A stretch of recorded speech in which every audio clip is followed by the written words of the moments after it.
Andũ anyinyi aria amwe ni anyui na ahũthĩri njohi cia ndũgũgio ni marũrũnganĩte Kikuyu na gũkaya mateithio nĩguo mehererio njohi cia kũhuananio ona kana iria marekũwa cirathondekerwo mĩkĩra-inĩ na makenderio matarĩ na ũmenyo.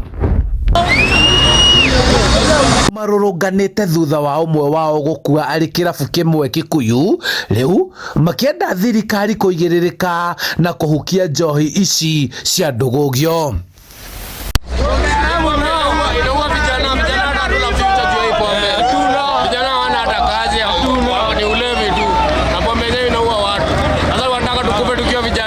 Ona gũtuĩka amwe a arĩa mendagia njohi ici nĩ maikĩtio ngono, OCS wa Kikuyu Meshak Murwa amahete mwĩhoko wa atĩ honge iria ithũrimaga wagĩrĩru wa indo iria ihũthagĩrwo nĩ mũingĩ na ikenderio mũingĩ nĩ igũtabania mũngũrũrio wa kũhukia njohi ici. So tukapeleka kotini, amepewa cash bill ya 300,000, bond ya 500,000. So mwenye baa pamoja na nani na mwenye kuuza wote wako kotini, wamepelekwa Lang'ata. Unaona sasa sisi hapa we are not entertaining mambo ya pombe baya. Na hii pombe wanasiniki wanaingiza huko usiku kutoka upande ya nani ya Kawangware. So wakati tulipata information hiyo pombe hapa tukakuja tukapepa yote, mtu wote wako kotini. Tumeelewana?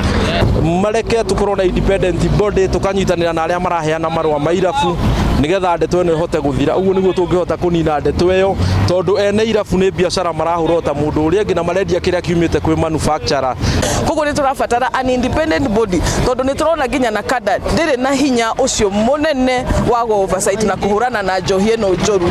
Koguo ni ona nie ta wakiri ni ndiroiga turabatara an independent body ena hinya wa gwika licensing, wa gwika oversight na gutigirira ati oko ni itura irabu iria cihingũrĩtwo hau cina marũa na nĩ kũramenyeka njohi ĩrĩa ĩrendio thĩinĩ wa irabu icio.